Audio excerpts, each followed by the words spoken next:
Chapter 1. The Milkmaid and the Wife. It was 6 o'clock on a warm April evening, milking time for Farmer Lodge's 80 cows. They stood quietly in the dairy, and the milkmaids were all at work. "They say Farmer Lodge is coming home with his new wife tomorrow," said one milkmaid. "Yes, and she's young and pretty, I hear," a second girl said. She looked past her cow to the other end of the dairy.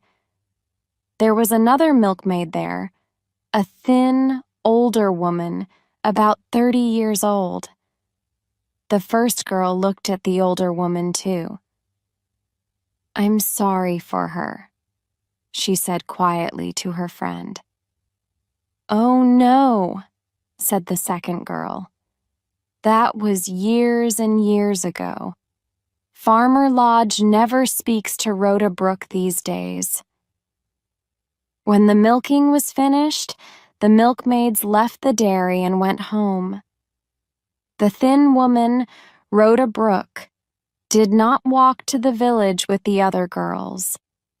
She went up the hill behind the farm to a little house near the trees. It was a poor house of only 2 rooms, and the roof did not keep the rain out. At the door of the house, the woman met her son, a boy of about 12, and they went inside.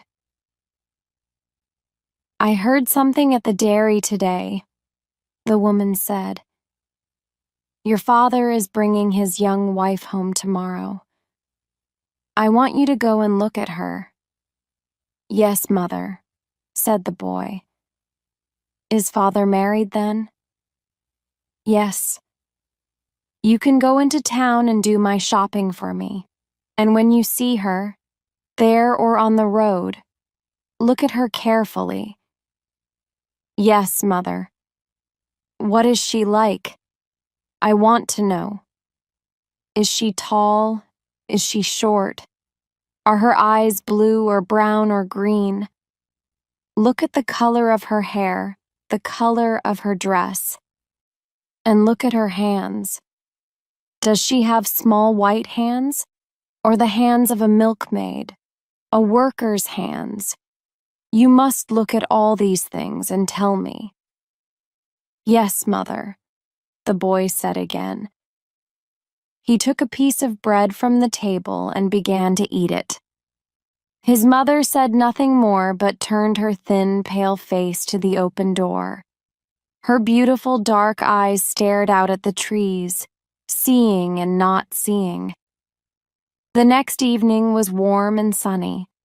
The road from the town to the farm went up and down a number of hills, and near the top of one big hill the boy saw a carriage behind him. It was Farmer Lodge with his new wife.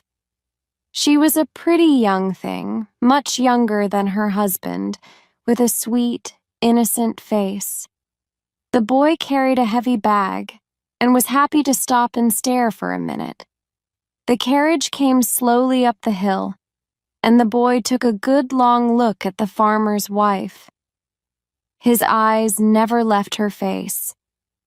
The farmer did not look at the boy once, and at the top of the hill the carriage went faster, leaving the boy behind.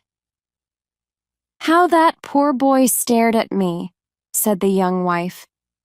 "Yes, my love, I saw that," the farmer said. "Is he a boy from the village?" "No, I think he lives with his mother on one of these hills." "He knows you then?" "Of course. And everyone is going to stare at you at first, my pretty Gertrude." "Yes, I know, but that poor boy had a very heavy bag. Perhaps he wanted us to help him with the bag." "Oh, these country boys can carry anything," said her husband. "They do it all the time." The carriage went quickly on. After a time, the boy left the road and went up the hill to his mother's house. She was home before him. She took the heavy bag from him and began to take the things out. Well, did you see her? Yes. I had a good look at her on the road. And what is she like? She's nice. Is she young? Well, she's older than me. Of course she is. But is she older than me? No, she's younger. Ah, what color is her hair? It's a brown color, and her face is very pretty. Are her eyes dark? No, they're blue, and her mouth is very nice and red, and when she smiles, you can see white teeth. Is she tall? Said the woman, a little angrily. I couldn't see. She was in the carriage. Then tomorrow you must go to church. Go early before she and Mr. Lodge arrive and watch her when she walks in. Then come home and tell me. Very well, Mother. But why don't you go and look at her? Never. I don't want to see her. She was with Mr. Lodge, of course. Did he look at you or speak to you? No. The next day, the boy went to church and waited and watched. When Mr. and Mrs. Lodge arrived, everybody, not just the boy, stared at the new wife with interest. When the boy reached home, his mother said, Well? She's not tall, she's short, the boy said. Ah, said his mother, pleased. But she's very pretty, very. She had a beautiful white dress on, and it made a lot of noise when she moved. Mr. Lodge looked very happy with her. No more now, said the woman. You can tell me more later.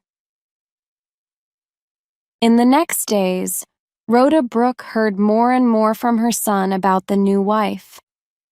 The boy often saw Mrs. Lodge around the farmhouse, but his mother never saw her and never went near the farmhouse. At the dairy, the other milkmaids talked a lot about the new wife. They usually stopped when Rhoda was near, but she heard some of it. She remembered everything and forgot nothing. And slowly, Rhoda Brooke made a picture in her head of the young Mrs. Lodge, a picture as good, as true as a photograph. Chapter 2. The Dream. One night, 2 or 3 weeks later, when the boy was in bed, Rhoda Brooke sat by the dying fire in her little house. She stared at the fire for a long time, but she saw only the picture in her head of the new wife. At last, tired from her day's work, she went to bed. But the picture of Gertrude Lodge did not go away. When Rhoda slept, the young wife was still there in Rhoda's dreams.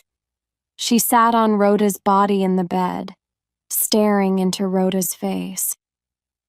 Her blue eyes were cold, and with a cruel laugh, she put her left hand in front of Rhoda's eyes.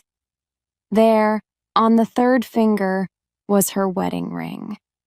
And the phantom of Gertrude Lodge laughed again.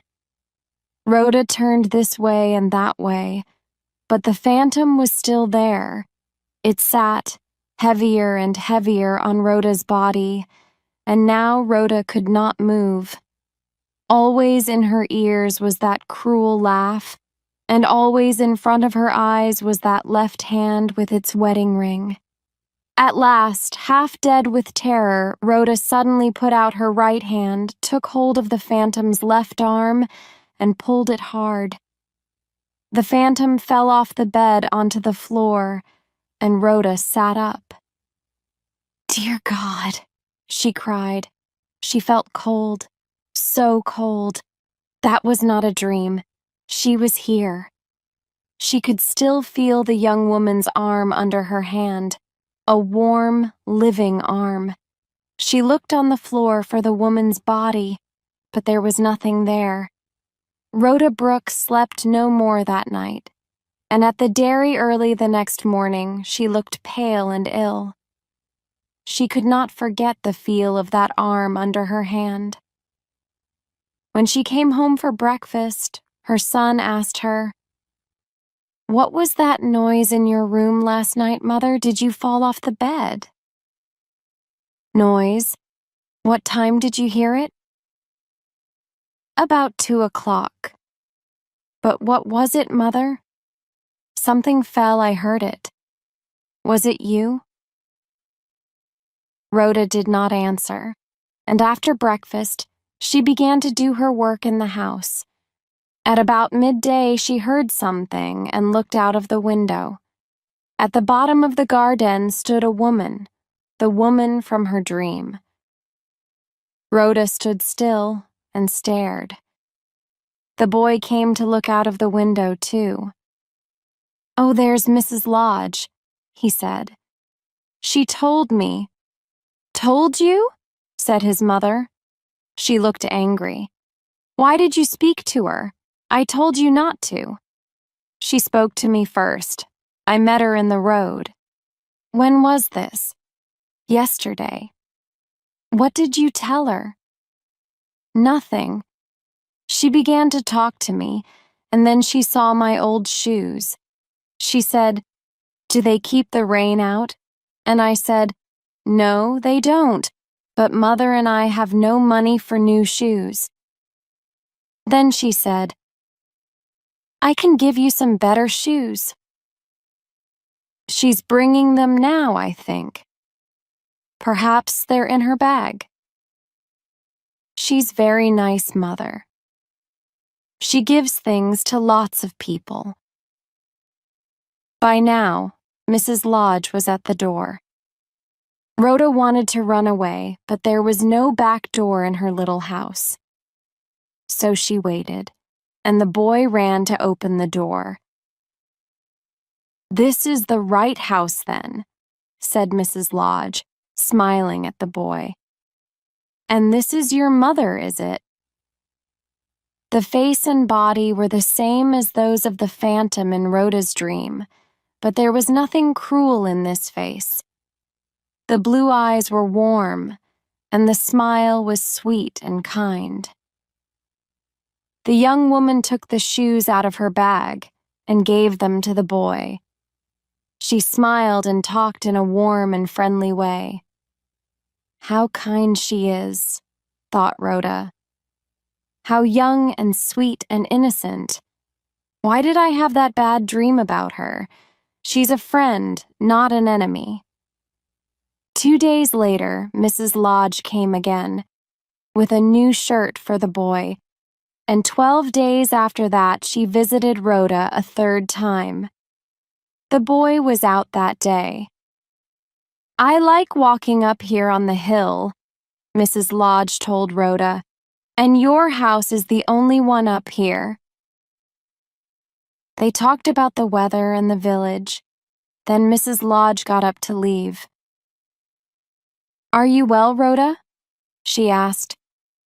"You look pale." "Oh, I'm always pale," said Rhoda. "But what about you, Mrs. Lodge? Are you well?" "Yes, I am, but there is something. It's nothing very bad, but I don't understand it."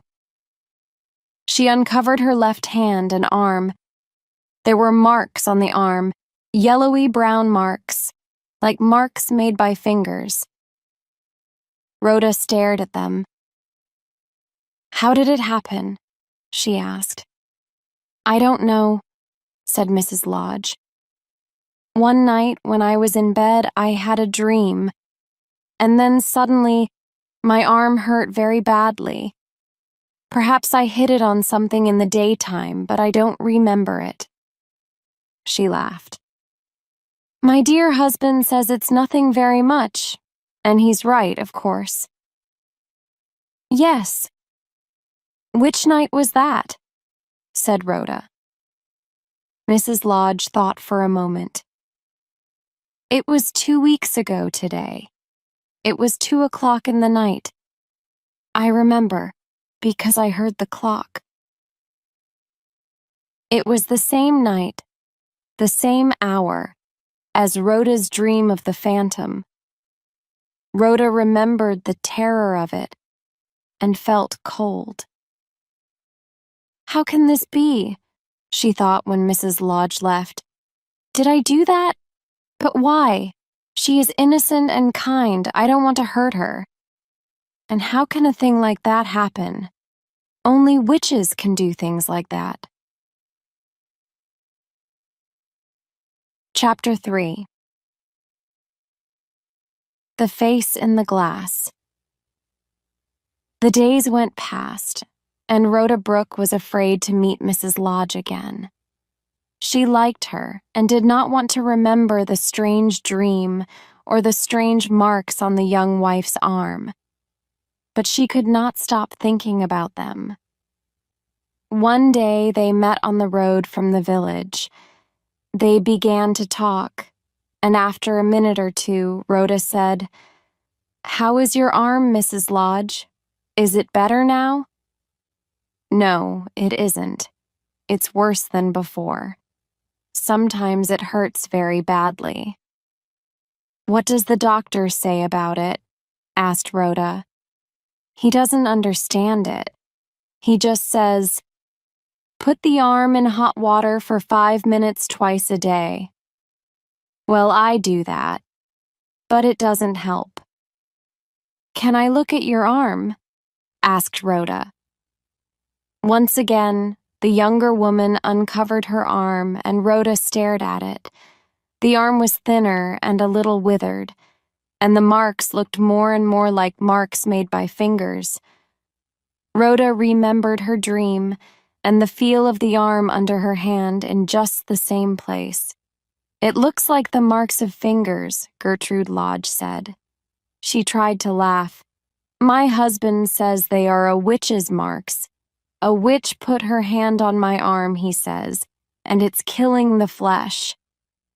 "No, no," said Rhoda quickly. She felt cold and afraid. "Don't listen to those old stories."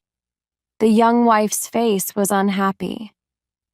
"No, but, you see, I think he begins to love me less, because of these marks on my arm. Men always like their wives to be pretty, don't they?" "Some men do," said Rhoda. "But don't show him the arm. Cover it all the time, and then he can't see it." "Ah, but he knows the marks are there." Gertrude looked away, but Rhoda could see the tears in her eyes. "I hope your arm is better soon, Mrs. Lodge," she said quietly. She said goodbye and began to walk home. She felt sorry for the poor, innocent young wife and did not want to hurt her. But she did not feel sorry for the husband. She walked home thinking about him. "So, Farmer Lodge," she thought, "you loved me once, but then you left me and did nothing to help me. You wanted a new, younger, and prettier woman for your wife. But she is not so pretty now, is she?" The next day, Rhoda walked home from the dairy after evening milking at the usual time. She was nearly at her house when she saw Gertrude Lodge behind her. Rhoda went down the hill to meet her. "Oh, Rhoda," called Gertrude. "I wanted to see you, to ask you." Her face was pale and worried, and she held her left arm with her other hand. "Somebody told me," she said, "about a man at Egdon Heath. They don't know his name, but they say he is a famous wise man and can help people with things like this." She looked down at her left arm and then looked at Rhoda with hope in her eyes. "They say you know about him, this wise man. Do you know his name?" "Perhaps they mean Mr. Trundle," Rhoda said slowly. She felt ill. This man Trendle, people said, could do many strange things. He could understand dreams. He could drive phantoms out of houses. He could stop the work of witches. I am not a witch, she thought. I am not. I do not believe in these things. Gertrude watched her. You know him, she said. I can see it in your face. Of course, I don't believe in wise men. What can they do but... Well, I can just go and see him. Is it far to his house? Yes, about 5 miles, said Rhoda. Well, I must walk there. I cannot tell my husband about this. Can you come with me, Rhoda, to show me the way? Perhaps tomorrow afternoon? Oh no, it's, Rhoda began. Please, said Gertrude. And in the end, Rhoda could not say no. Mrs. Lodge was good and kind, and she needed a friend's help. But perhaps a wise man could see into people's dreams. Rhoda did not want to meet this man Trendle, and she was afraid. The next afternoon she met Gertrude by the trees near her house, and they began the long walk across the hills to Egdon Heath. It was a cold day, and the sky above the hills was dark and unfriendly. They found Mr. Trendle's house outside the village. He was at home when they arrived. He was an old man with gray hair, and he looked long and hard at Rhoda when he saw her. Mrs. Lodge told him about her arm, and he looked at it carefully. No, doctors can't do anything for this, he said. This is the work of an enemy. Rhoda moved away a little. An enemy? What enemy? Asked Mrs. Lodge. I don't know, said the wise man, looking at her. But perhaps you do. I can show the person to you. Do you want me to do that? Yes, said Gertrude. Yes, please show me. Mr. Trendle took Gertrude into another room, but the door was open and Rhoda could see into the room. The wise man took an egg and did something to it. Then he put a glass of water on the table and carefully broke the egg open. The white of the egg went down into the water, changing to a milky white color and moving slowly round and round. He put the glass in front of Gertrude. Look down into the water, he said. Look for a face. Gertrude stared down into the water. Do you see a face? The wise man asked quietly. Gertrude whispered something, but Rhoda could not hear. She turned away from the door. When Mrs. Lodge came out, her face was pale, paler than Rhoda's. Mr. Trendle closed the door behind her and the two women began to walk home. But things were not the same between them. Did he ask for money? Rhoda said quietly. Oh no, nothing. He did not want a penny, said Gertrude. And what did you see? Asked Rhoda. Nothing. I don't want to speak about it. Gertrude did not look at Rhoda. Her pretty young face looked 10 years older, and was now more like the face of the phantom in Rhoda's dream. They did not speak for a long time. Then Gertrude said suddenly, Did you want me to come here and see this wise man? How strange of you. No, I didn't. But now, I am not sorry we came. For the first time since her dream, Rhoda felt a little pleased.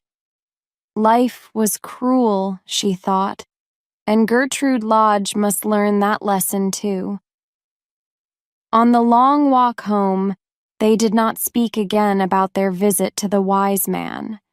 But other people did, and whispered stories about it in all the farms and dairies.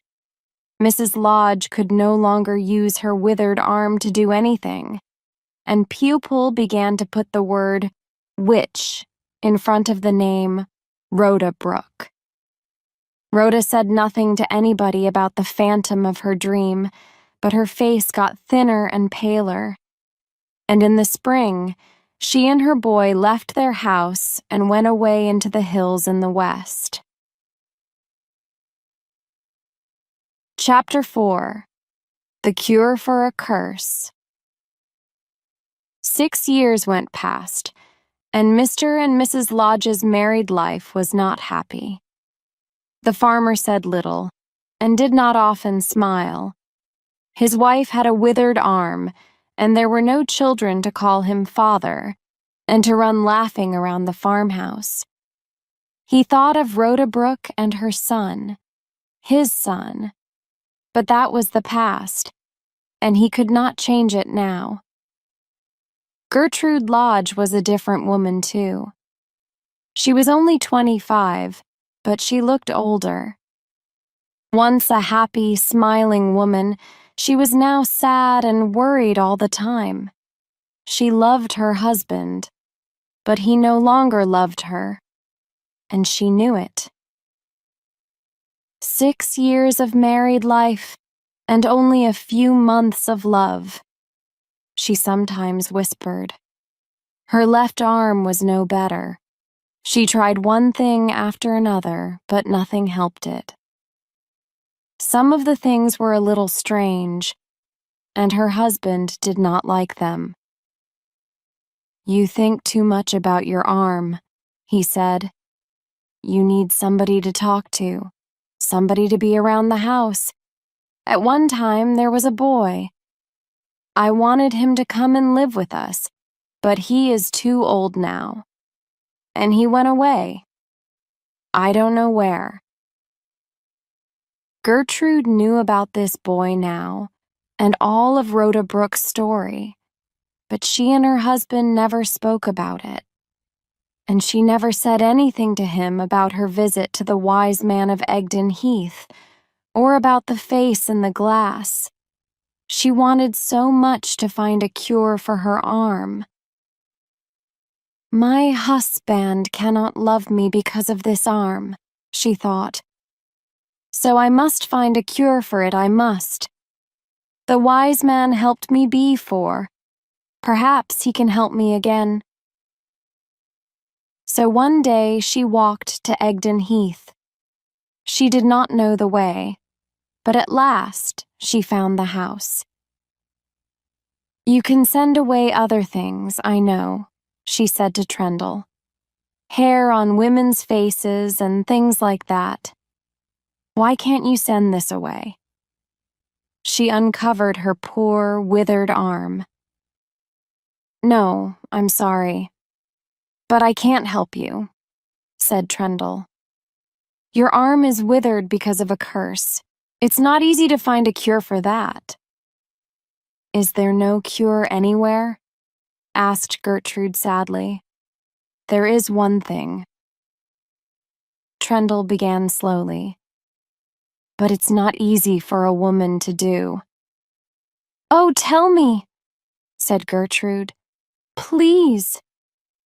"You must put the withered arm on the neck of a hanged man. You must do it before he's cold, just after they take his body down." Gertrude's face was pale. "How can that do good?" "It can turn the blood, and that changes many things in the body. You must go to the jail when they hang someone, and wait for the body when they bring it in. In the old days, lots of people did it. These days, not so many do it. But it is still the best cure for a curse." Back at home, Gertrude thought about this for a long time. She tried to forget it, but she couldn't. She wanted to be pretty again. She wanted her husband to love her again. Yes, she must try this cure, she must. "But how do I do it?" she thought. Where's the nearest jail? How can I get there? How often do they hang people? And when there is a hanging, how can I learn about it before it happens? So many questions. There was no one to help her, but slowly she began to find the answers. She asked careful questions in the village. Because country people always know 𝐒𝐵𝐷𝐼ng. One old man was very helpful. The nearest jail is at Casterbridge, 15 miles away, he told Gertrude. They have trials there every 3 months, and there's usually a hanging after the trials. Some poor man or boy takes a cow or a sheep or just some bread and they hang him for it. Lots of people go to watch the hangings. I don't know why. The next trials were in July, Gertrude learnt. She asked her husband about them, but 𝐒𝐭𝐨𝐫𝐞 said very little. He was colder to her than usual, and she did not ask him again. He was often away these days, so she did not see much of him. July came, and Gertrude went to see the helpful old man in the village again. Just one hanging this time, he told her. It's for arson, I think. They're going to hang him next Saturday. Gertrude walked slowly home. I cannot tell my husband about this cure, she thought. And how can I be away from home for 2 nights? What can I say to him? But in the end, it was easy. On the Thursday before the hanging, 𝐒𝐭𝐨𝐫𝐞 came to her. I'm going away for 3 nights, he said. It's about farm work, so you can't come with me. That's all right, Gertrude said quietly. I'm happy to stay at home. They said nothing more, and on Thursday, 𝐒𝐭𝐨𝐫𝐞 drove away in the carriage. Chapter 5. The Hangman. The next morning, Gertrude got ready to leave for Casterbridge. She did not want to go by road because she did not want to meet any of her husband's friends. So she took one of the heavy horses from the farm and rode west across the hills. She was afraid of riding with a half-dead arm, but the farm horse was quiet and slow and easy to ride. He carried her uphill and downhill, past rivers and through trees, moving west all the time. The sun slowly went down in the sky, and it was nearly 8 o'clock when Gertrude stopped for a moment at the top of a hill. It was the last hill before the town, and she could see the roofs of Casterbridge below. There was a big building on a hill at the end of the town, with a white roof. She knew this was the jail, and she could see a lot of workmen on the roof. What are they doing? She thought. They're building something up there on the roof. Oh! Suddenly, she understood, and quickly turned her eyes away. It was a warm summer evening, but she shivered with cold. Tomorrow they're going to hang a man on that roof, she thought. And when he is dead, she shivered again, but then she remembered her husband's cold words and his unsmiling face, and she rode on down into the town. She found a room to stay for the night, and then went out into the town. What do I do now? She thought. How can I get into the jail tomorrow? Who must I talk to? The men at the jail or the hangman? She was afraid to go to the jail, so she went to find the hangman. He had a house down by the river, a boy in the town told her. When she found the house, she stood outside for some minutes, afraid to go to the door. Then the door opened and a man came out. Who are you? He called out. What do you want? I want to speak to you for a minute. He came nearer and looked at her. "Well, well, that's a pretty face," he said. "Come into the house." They went inside. Davies, that was his name, was a hangman on some days, but a gardener on other days. "Is it about gardening work?" he asked Gertrude. "I can't do any tomorrow because I'm working at the jail." Yes, I know, that's why I'm here." "Ah, I thought so. Is the poor man one of your family then? Perhaps your young brother?" "No." Davies looked at Gertrude's dress. "I don't think so. Was he one of your farm workers, perhaps?" "No, what time is the hanging?" "The same as usual, 12 o'clock. "And it is going to happen, yes?"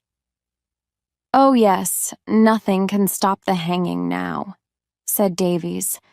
"But I'm sorry for this young man, I truly am. He's only 18. They say it was arson, but I don't know. He was there when the fire began, but there were 20 other men there too. So how do they know? I think they just want to hang someone. Anyone. But what can I do for you, my pretty?" "I need a cure," Gertrude said. "A cure for a curse. And a wise man told me about the hanged man and turning the blood." "Oh yes, miss. Now I understand. People sometimes come for that. But not pretty young things like you." Well, what's the cure for?" "It's this." Gertrude uncovered her left arm. "Ah, it's all withered," said the hangman, looking at it. "Yes," she said. "Well, a hanged man's neck is the best cure for that," he said. "Your wise man was right." "So can you help me?" Gertrude whispered. Usually people go to the jail and take their doctor with them and give their name and address. But yes, I can help you. For a little money, perhaps. "Oh, thank you," Gertrude said. "It's better like this. I don't want people to know about it." "Don't want your lover to know, eh?" "No, husband." "Aha, very well, you can touch the body." "Where is it now?" she said, shivering. You mean, he's still alive tonight. He's in the jail, a little room right at the top." "And what must I do tomorrow?" Gertrude said. "There's a little door at the back of the jail. Be there at 1 o'clock, no later. I can open the door from inside and can take you to the body when they bring him in. Good night. Don't be late. And you don't want people to see you, so cover your face. Good night, my pretty." Gertrude went away and walked up to the jail on the hill. She wanted to find the little door at the back, to know it for tomorrow. Then she went back down into the town and went to her room and waited for the morning. Chapter 6. The Blood Turns. At 12:30 on Saturday, Gertrude Lodge walked up the hill to the jail. She went there by the small back streets because there were so many people in the town. They were there for a holiday to watch the hanging. At 1 o'clock, she was inside the jail. The hangman took her to a long, dark room with a table. "Wait there," he told her. 2 or 3 minutes, no more." He went away, and Gertrude waited. She had a veil over her face, and her left arm was uncovered, ready. She stood still, with her eyes closed, listening and shivering with terror. Soon she heard noises and could hear heavy feet on the stairs. The heavy feet came nearer, and 4 men came into the room with a long box. It was open, and in it was the body of a young man with a cover over his face. The men put the box down on the table. "Now," said a voice in Gertrude's ear. "Now." But the young woman was half dead with terror, and at first she could not move. Then she opened her eyes and came up to the table. She could hear other noises outside the room. There were more people coming. Davies the hangman was by her side. He uncovered the body's face, took Gertrude's hand, and put her arm across the dead man's neck. Gertrude screamed, and at once there was a second scream. A woman's scream, but not Gertrude's. Gertrude turned round. Behind her stood Rhoda Brooke, her face pale and her eyes red with crying. Behind Rhoda stood Gertrude's husband. He looked old and sad, but there were no tears in his eyes. "You, what in God's name are you doing here?" he whispered angrily. "Oh, cruel, cruel woman," cried Rhoda. "Why do you come between us and our child now? This is the true meaning of my dream. You are like that cruel phantom at last." When Gertrude saw her husband with Rhoda, she knew at once that the dead young man was Rhoda's son. She stared at Rhoda with terror in her eyes. Then Rhoda ran to Gertrude, closed her hand round the younger woman's arm, and pulled her away from the table. When she let go of the arm, the young wife fell down at her husband's feet. She never opened her eyes again. They carried her out of the jail into the town, but she never got home alive. Perhaps it was the turning of the blood. Perhaps it was her withered arm. Perhaps it was her terror in the jail when she turned and saw Rhoda behind her.